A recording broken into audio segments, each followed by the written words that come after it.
नमस्कार मंडळी, कसं काय चाललं आहे? माझ्या आधीचे व्हिडिओ बघितलेत का? बघितले नसतील तर बघा आणि त्यातलं तुम्हाला कोणता आवडला आहे त्याच्याबद्दलचा अभिप्राय मला कळवा आणि त्याच्यामुळे त्या ज्या चुका असतील त्यासुद्धा तुम्ही मला दाखवा, त्या मी दुरुस्त करीन. तेव्हा आजच्या जी कथा सांगणार आहे ती गणेशाला स्मरण करून त्याला नमस्कार करून मी आजची गोष्ट तुम्हाला सादर करते आहे बरं का. तर उद्याच्या गणेश चतुर्थीच्या दिवशी चंद्राचं मुखदर्शन का घेऊ नये, तर चंद्राला का पाहू नये याच्याबद्दलची मी आज गोष्ट तुम्हाला सांगणार आहे. आणि ती गोष्ट म्हणजे अशी की शंकराला जो आहे ना प्रदोष पूजा फार आवडते.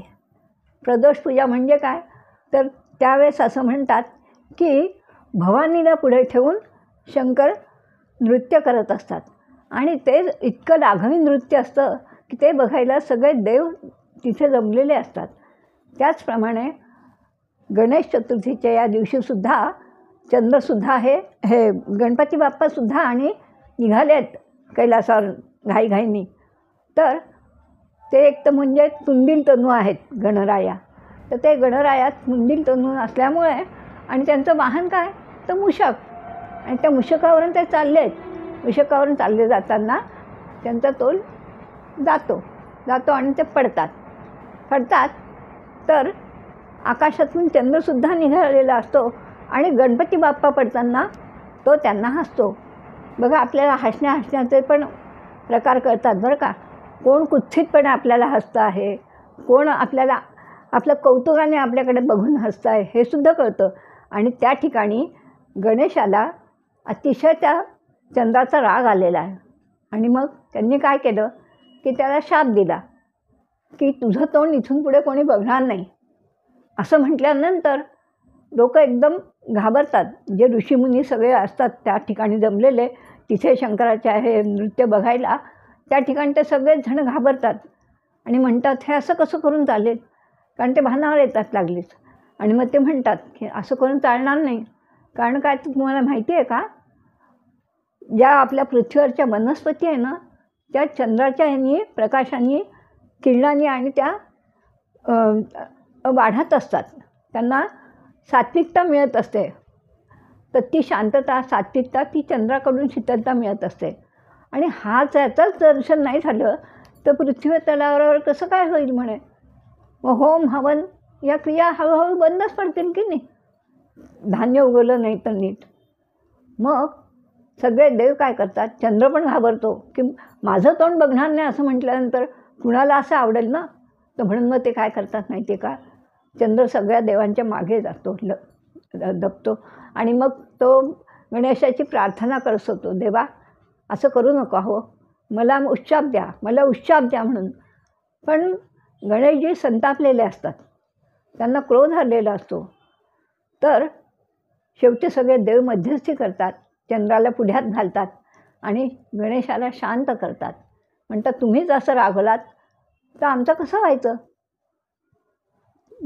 असं म्हणून ते सगळ्यांनी त्या तिथे चंद्राला आणि पुढ्यात घातलं आहे देवाच्या आणि सांगतात तुम्ही उश्चाप द्या, नाही तर मग सगळ्या वनस्पतींचा नाश होईल म्हणे.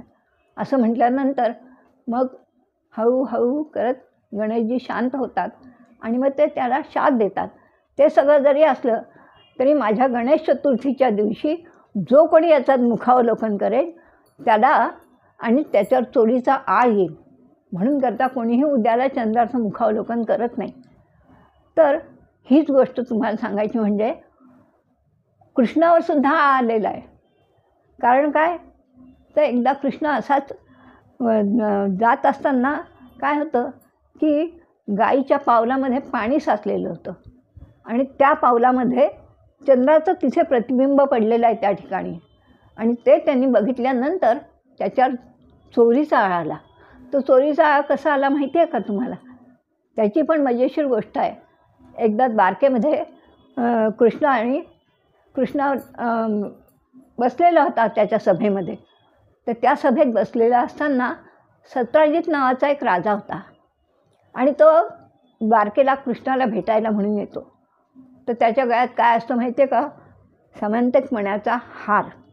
सामंतिक मणी म्हणजे सूर्यापासून प्रसवलेला, सूर्याचा प्रसाद म्हणून जो मणी दिलेला आहे, तर तो राजा अतिशय सूर्याचा उपासना करणार होता आणि त्याने तो त्याला प्रसन्न केलेला होता, तो दिलेला होता त्या सत्राजिताला.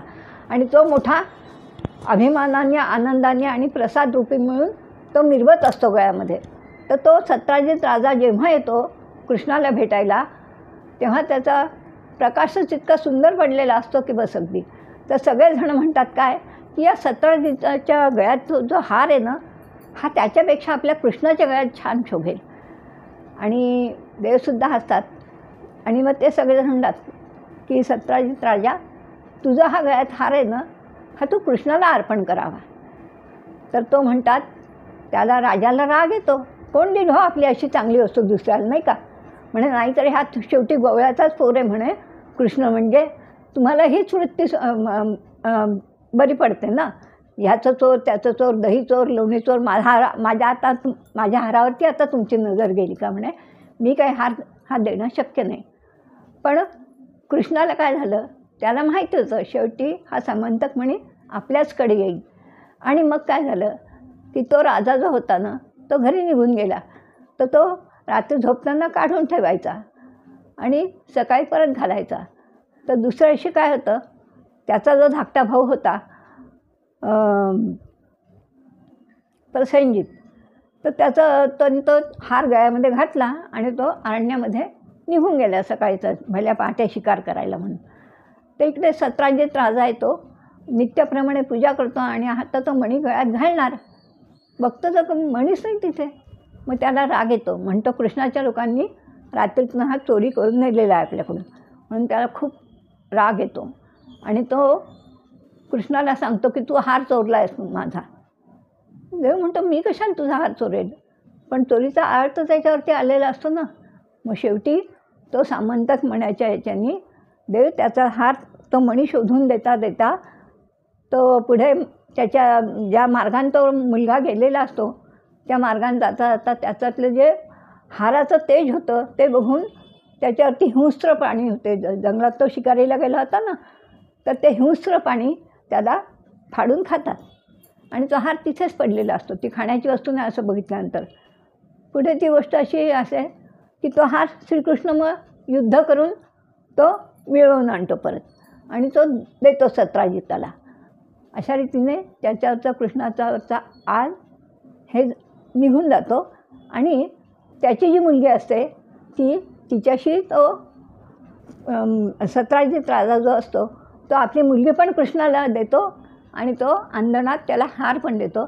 अशा रीतीने तो हार कृष्णाकडे परत येतो, पण त्याच्यावरती चोळीचा आळ हा आलेला असतो. अशा रीतीने म्हणून करता उद्याला कुणीही चंद्राचं मुखावलोकन करत नाही. नमस्कार मंडळी. बघा, आवडली तर कळवा गोष्ट, कशी वाटली ते. काही चुकलं असेल, राहिलं असेल तर समजून घ्या.